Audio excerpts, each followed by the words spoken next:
Hey everyone, my name is Campbell and I'm a licensed trauma therapist, writer, speaker, and the founder of the Healing Circle Therapy and Wellness Center here in Charlotte, North Carolina, and I have the honor of sharing the verse of the day from Romans 12:12.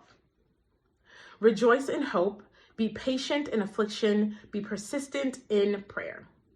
So as a therapist, if I want to practice as a therapist, I have to abide by a code of ethics, which is just a set of moral principles that I have to govern my activity and my actions by. We find this verse smack dab in the middle of the code of ethics that Paul is writing to the church. He is writing this section saying, hey, this is how you should govern yourselves. This is how you should show up in the world. This is how you should act as believers. So what is he saying to us? He's saying rejoice in hope.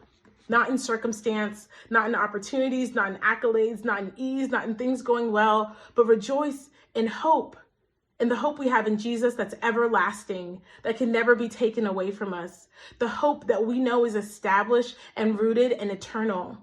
He's telling us to be patient in affliction, to follow in the footsteps of Jesus, of suffering well and walking through the darkness into the light and the eternal glory that we get to partake in with him when we are patient in affliction, to be persistent in prayer, to keep our hearts connected to God even when we feel like he's far away, to cry out to him like we would a child calling out for their father, because we know that he'll respond even if he doesn't respond the way that we want him to.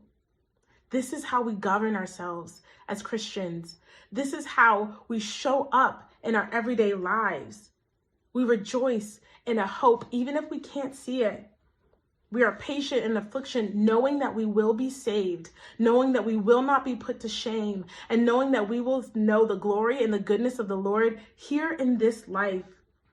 And we are to be persistent in prayer as we attune our hearts and our ears to the sound of heaven, to the sound of a good Father, so that we can be transformed into his likeness and be lamps on hills, showing the world that there is a hope in the midst of darkness. So my prayer for you is that you would rejoice in the hope of something that is not established yet, that you would be patient in the affliction that you're enduring in and out of season, and that you would be persistent in prayer, even when it feels like God's being silent. Be blessed.